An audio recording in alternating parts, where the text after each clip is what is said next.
एक जो MBBS doctor है वो अपने दोस्त की शादी में जाता है और दोस्त की शादी में जो बारात लग रहा होता है तो वहाँ जो एक जो झाड़ बत्ती होता है कि जैसे बारात में होता है कि बारात लग रहा है और जो लाइट होता है, लाइट का सिस्टम, उसको कुछ लोग अपने सर पे रखे रहते हैं।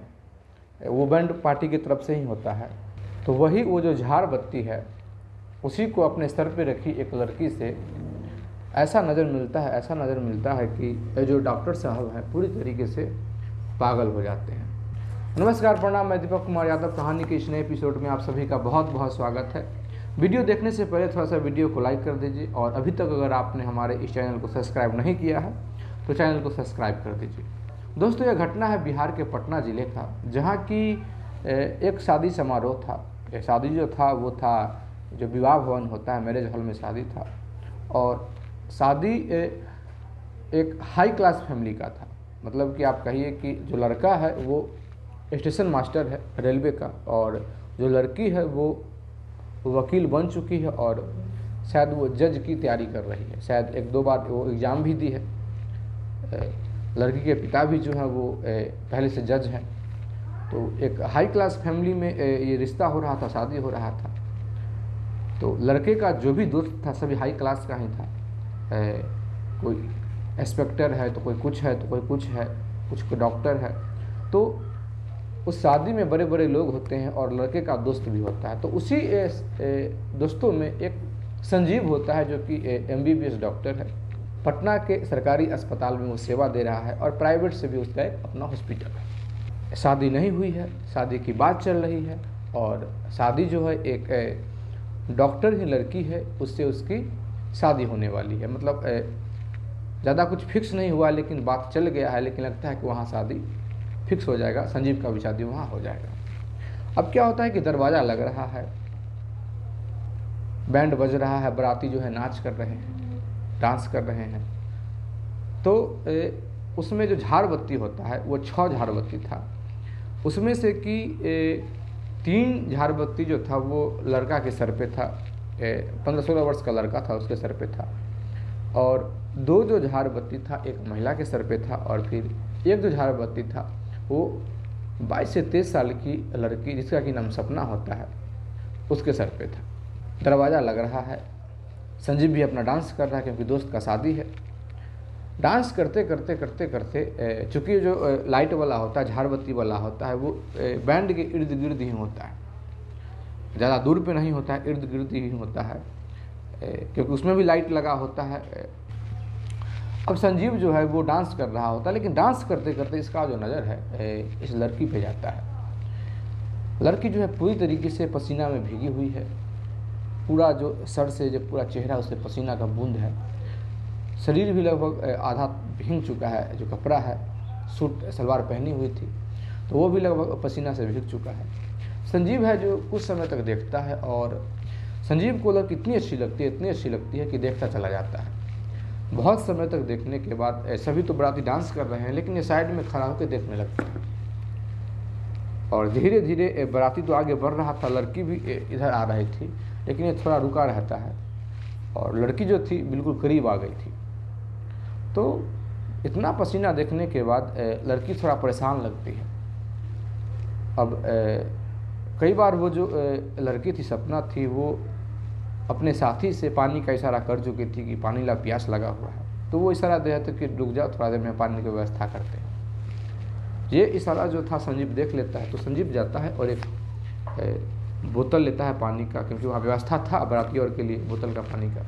तो बोतल लेता है और सपना के पास आता है और कहता है कि आप पानी पी लो। तो सपना कहती है कि ये पानी पीने में नहीं बनेगा। तो संजीव कहता है कि ठीक है, लाओ मैं पकड़ लेता हूँ। और वो जो बत्ती था उसको ऐसे ही, वो तो अपने सर पे रखी रही थी, लेकिन ये ऐसे ही हाथ में पकड़ लेता है। क्योंकि भारी था लेकिन ऐसे ही पकड़े रहा, क्योंकि अब सर पे रख नहीं सकता, सर पे रखेगा तो अच्छा नहीं लगेगा। और सपना जो है वो बोतल खोलती है, पानी पीती है। पानी पी के अपना जो दुपट्टा है उससे अपना चेहरा पोंछती है।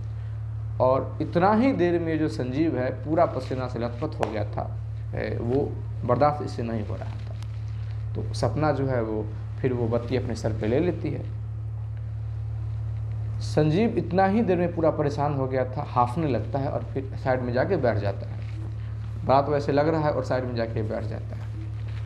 जब बैठ जाता है साइड में तो वो सपना को ही देखे जा रहा है, और चूँकि सपना को ये पानी पिलाया था तो सपना भी एक नज़र देखती है कि वो लड़का मुझे देख रहा है। सपना भी नज़र बचा के कभी कभी देख लिया करती है। अब दोनों का देखने का सिलसिला चलने लगता है। उधर बराती डांस कर रहा है, उससे अब संजीव को कोई मतलब नहीं है।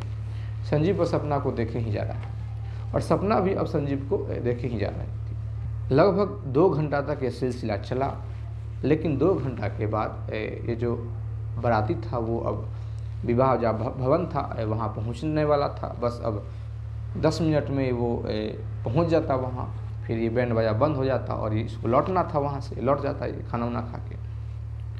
फिर संजीव बेचैन होने लगता है कि अब क्या किया जाए, अब क्या किया जाए। फिर इसको दिमाग का एक बत्ती जलता है और फिर ज़मीन पे एक ऐसे ही पेपर पड़ा हुआ था, उसको उठाता है और उस पर अपना जेब से कलम निकाल कर और लिखने लगता है, अपना मोबाइल नंबर लिखता है।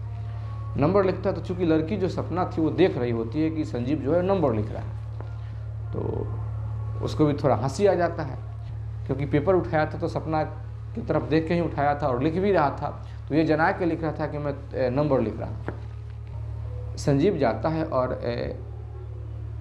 नंबर जो है सपना के बगल में आगे गिरा देता है और फिर वहाँ से हट जाता है। सपना जो है वो कई प्रकार से नंबर चाहती है उठाने, लेकिन अब झुक नहीं सकती थी, तो ऐसे ही पैर से ही उस कागज़ को पकड़ती है अपने उंगली से, पैर की उंगली से, और फिर हाथ से उठा के रख लेती है। ये बात संजीव देखता नहीं है कि नंबर उसने कब उठा लिया, क्योंकि जब तक वो देख रहा था तब तक सपना जो थी वो नंबर नहीं उठाई थी। अब क्या होता है कि संजीव जो है वो बारात जब ख़त्म होता है तो वहाँ खोजने लगता है ऐसे ही कि भाई नंबर कहाँ है, नंबर इसने लिया कि नहीं लिया। बारात ख़त्म हो गया था, आगे का रस्म हो रहा था, तो और इधर जो सपना है अपनी पूरी टीम के साथ वो जो बत्ती का जो लाइट का जो सिस्टम था उसको एक पिकअप जो वाहन होता है मालगाड़ी, सपना को भी और जो भी बत्ती जो लेबर था जो बत्ती ढो रहा था उसको भी उसी पर चढ़ा दिया जाता है, सपना भी उसी पर चढ़ जाती है। संजीव इस चीज़ को देख रहा है और जाते जाते हाथ ऐसे ऐसे हिला देता है, तो सपना भी हाथ ऐसे ऐसे हिला देती है, वो अपना चली गई। लेकिन संजीव को एक बड़ा ये था कि भाई नंबर उसने उठाया या नहीं उठाया।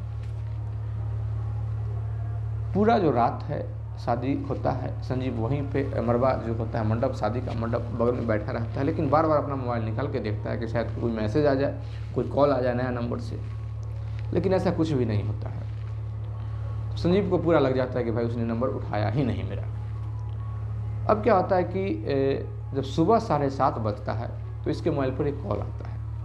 जब कॉल आता है तो ये हेलो करता है, हेलो करता है तो उधर से कुछ आवाज़ नहीं था, तो ये जो संजीव है ये कहता है कि हेलो कौन, तो फिर फ़ोन को जो कट कर दिया जाता है।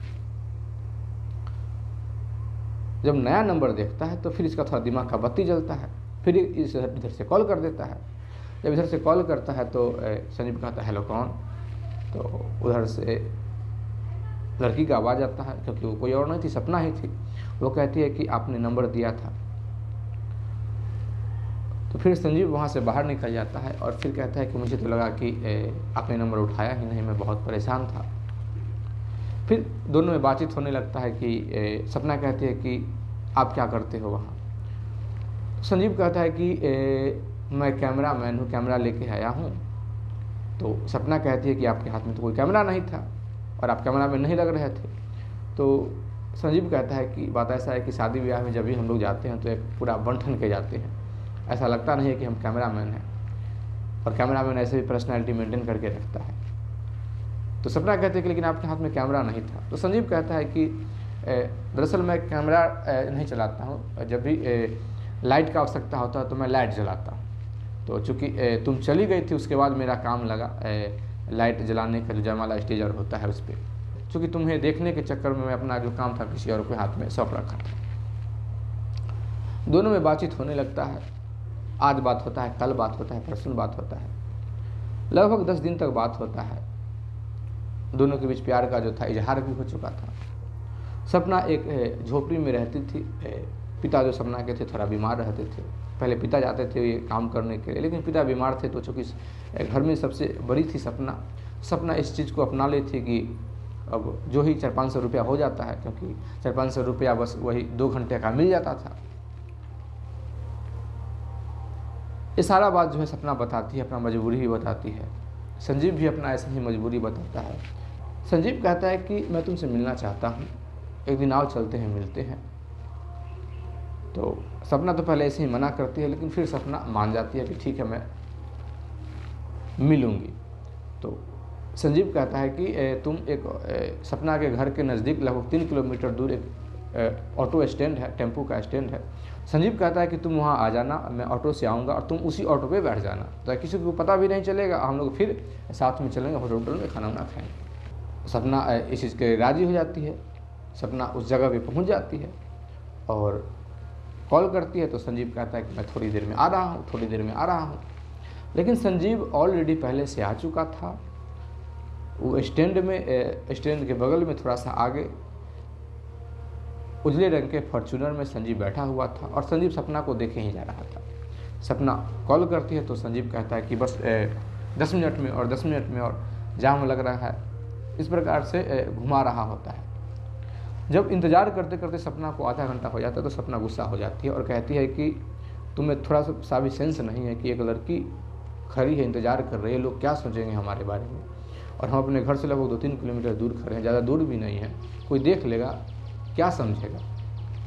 अगर तुम 2 मिनट के अंदर में आते हो तो आओ, नहीं तो मैं लौट जाऊंगी। संजीव कहता है कि ठीक है तुम 2 मिनट ही इंतज़ार कर लो, मैं बस 2 मिनट में पहुंच रहा हूँ।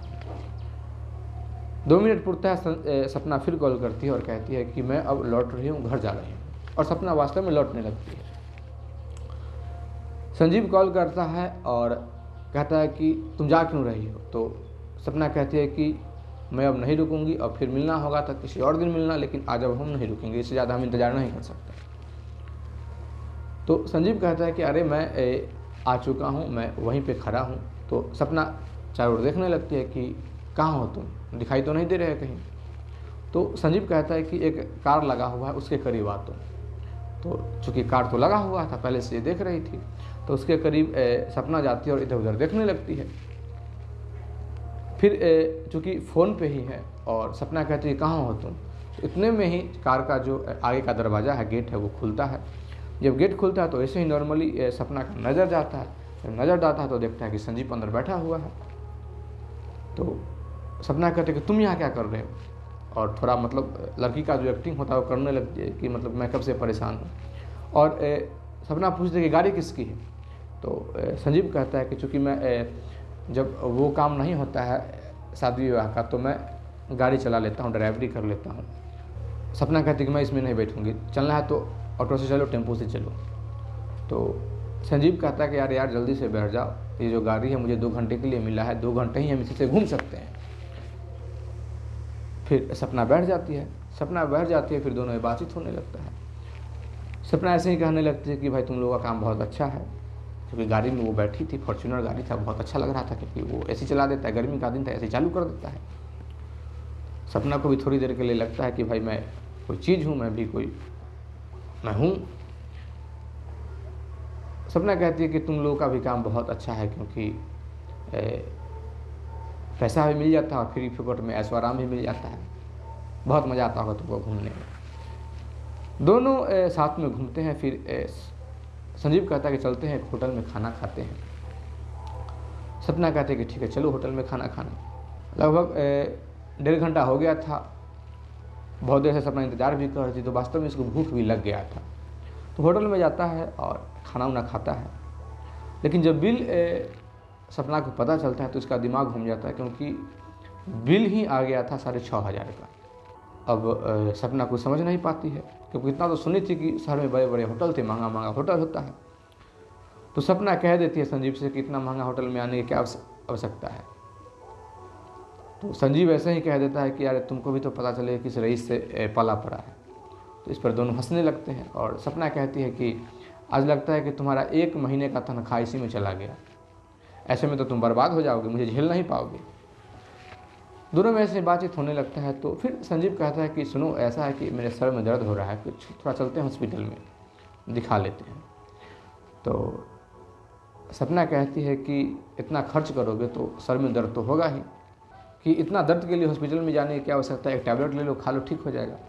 तो संजीव कहता है कि नहीं नहीं, हॉस्पिटल में चलते हैं, थोड़ा दिखा लेते हैं। सपना कहते हैं कि ठीक है चलते हैं। फॉर्च्यूनर से थी और सपना गाड़ी को पहचानती थी कि ये फॉर्च्यूनर है, और यह भी जानती थी कि इसका कीमत कितना है। वो संजीव के साथ हॉस्पिटल में जाती है। हॉस्पिटल में जो संजीव है, डॉक्टर का जो केबिन होता है उसमें जाता है, सपना भी साथ में जाती है। सपना कहती भी है कि पहले तो पुर्जी तो ले लो, पुर्जा कटा लो। तो संजीव कहता है कि मेरा जान पहचान है, मैं ऐसे ही अपना इलाज करवा लूँगा। अंदर जाता है, एक कुर्सी खाली है। तो जब भी अंदर जा रहा होता है तो उसमें का जो कुछ स्टाफ है हॉस्पिटल का, वो गुड मॉर्निंग सर कर रहा होता है, सर प्रणाम सर प्रणाम। तो ये अंदर जाता है, सपना को समझ में नहीं आ रहा था, अंदर जाता है और कुर्सी पे बैठ जाता है। कुर्सी पे बैठता है तो फिर इसके सामने भी पुर्जा लाया जाता है और फिर रोगी को लाया जा रहा था, और सपना को कुछ समझ में ही नहीं आ रहा था। सपना थोड़ा देर, लगभग 10-15 मिनट रुकने के बाद उसको कुछ समझ में नहीं आ रहा था कि आखिर हो क्या रहा है, ये कर क्या रहा है, देखने आया है क्या दिखाने आया है। अब वो बाहर निकलता है और वो जो बाहर जो गेट पे खड़ा होता है उससे कहता है कि भाई ये कर क्या रहा है। संजीव कुछ यहाँ करता है। तो वो जो गेट पे जो पहरेदार होता है, बॉडीगार्ड, वो कहता है कि अरे डॉक्टर साहब हैं, संजीव सर हैं यहाँ के। अब जैसे ही सपना सुनती है बाहर जाके बैठ जाती है, फिर अंदर दरवाजे में आती है और फिर उसका पूरा गुस्से से आंख लाल हो जाता है कि भाई इसके साथ बहुत बड़ा छल किया गया है। अच्छा भी लग रहा था, खुश भी थी, लेकिन अब इसको थोड़ा सा डर भी लगने लगा था। संजीव देखता है सपना को, तो संजीव को तो पता हो गया था कि सपना को सब कुछ पता चल गया है। संजीव ऐसे ही मुस्कुरा देता है, हंस देता है। तो सपना जो है रूठ के और बाहर निकल जाती है। संजीव पीछे से जाता है और सपना जो है बाहर, हॉस्पिटल से बाहर हो जाती है। संजीव जो है बाहर होता है और फिर उसको कहता है कि सॉरी, मुझे माफ़ कर दो, क्योंकि मैं शुरू में अपना परिचय नहीं बता पाया, ऐसे ही मेरे मुंह से निकल गया कि मैं एक कैमरामैन हूँ। और चूँकि मैं ये भी देख रहा था कि चलो डॉक्टर समझ के तो हर कोई प्रेम कर लेगा, लेकिन कैमरामैन समझ के अगर तुम मुझसे प्रेम करती हो तो प्रेम आगे तक चलने वाला है, हम लोग साथ में निभा जाएं। सपना कुछ बोल नहीं पा रही थी, उसके मुंह से कुछ निकल नहीं रहा था, बस आँख से आंसू चल रहा था। और सपना कहती है कि ये गाड़ी, तो संजीव कहता है कि ये हमारा गाड़ी है, किसी और का नहीं है। और चाबी जो है संजीव सपना के हाथ में पकड़ा देता है कि आज से गाड़ी तुम्हारी हो। सपना कुछ बोल नहीं पा रही थी, इसके पूरे आँख से आंसू चल रहा था, शरीर जो थोड़ा काँप भी रहा था। तो सपना कहती है कि लेकिन आपके घर वाले जब जानेंगे कि मैं एक झाड़ बत्ती ढोने वाली हूँ, बैंड पे वो बत्ती लाइट ढोने वाली, तो फिर क्या होगा। संजीव कहता है कि भाई तुमको मेरे साथ रहना है या मेरे परिवार वालों के साथ रहना है। और चूँकि मेरे परिवार वाले हैं तो मुझे पता है कि उनको किस प्रकार से हैंडल करना है। पहले तो उनको पता नहीं चलेगा कि तुम कौन हो, लेकिन जब तक उनको पता चलेगा तब तक हम लोग बहुत आगे निकल चुके होंगे, वो कुछ कर नहीं पाएंगे।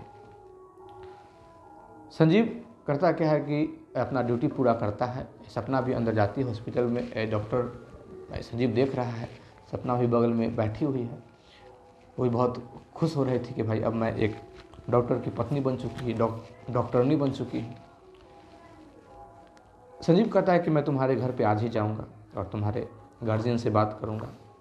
और दोनों में कॉमन सा बात यह था कि दोनों एक ही कास्ट के थे। तो एक बड़ा चीज़ होता है कि कास्ट में दिक्कत होता है तो थोड़ा सा प्रॉब्लम होता है। संजीव जाता है सपना के साथ। जैसे ही फॉर्च्यूनर से सपना उतरती है, उस गली में सभी लोग हैरान हो जाते हैं। और उस गाड़ी पे डॉक्टर का स्टिकर लगा हुआ था। सभी को इतना पता चला था, कुछ जो पढ़े लिखे लोग थे, कि ये तो डॉक्टर हैं। और उस गली में जो कुछ लोग थे वो संजीव को पहचानते भी थे पर्सनली कि डॉक्टर साहब हैं। संजीव जाता है अंदर और फिर सपना के पिता के पास जाता है, उसको प्रणाम करता है। वो समझ नहीं पाते कि आखिर भाई मैटर क्या है। तो चूँकि इस डॉक्टर को देख के उस गली को जो कुछ अच्छे अच्छे जो लोग थे वो पीछे से आ चुके थे, पीछे पीछे आ गए थे और सभी संजीव को कहते हैं कि प्रणाम डॉक्टर साहब, प्रणाम डॉक्टर साहब। चूँकि संजीव भी बहुत जवान था, लगभग इसका वही 30 साल के लगभग में था, ज़्यादा एज था नहीं, पूरा जवान था। सपना के पिता को कुछ समझ में नहीं आ रहा था। तो सपना के पिता जो कहते हैं कि मैं कुछ समझ नहीं पा रहा हूँ कि इतने लोग कहाँ आ गए और सपना के साथ क्यों आए हैं, फिर कोई बात सपना कर दी है क्या, सपना कोई गलती कर दी है। संजीव कहता है कि देखिए मैं एक डॉक्टर हूँ, MBBS और MD कर रहा हूँ और हम सपना से शादी करना चाहते हैं। जैसे ही ये बात सपना के पिता सुनते हैं, उनके आँख से आंसू टपकने लगता है और फिर संजीव ये भी बात कह देता है कि हम उसी कास्ट से हैं जो कास्ट आपका है, कास्ट भी अंतर नहीं है तो आपको समस्या नहीं होगा। मोहल्ले के जो भी लोग वहाँ आए हुए थे सभी लोग पूरा खुश हो जाते हैं, सपना को एक अलग नज़र से देखने लगते हैं कि भाई, और सब यही कह रहे थे कि जिसको जहाँ जाना होता है, जिसका जहाँ भाग होता है, चाहे उसका जन्म कहाँ भी हो, लेकिन भाग उसको खींच के वहाँ ले ही जाता है। दोस्तों, यह कहानी आपको कैसी लगी कमेंट करके ज़रूर बताइएगा। और अभी तक आपने हमारे चैनल को सब्सक्राइब नहीं किया है तो चैनल को सब्सक्राइब कर दीजिए, लाइक कर दीजिए, कमेंट कर दीजिए, शेयर कर दीजिए। जय हिंद, जय भारत।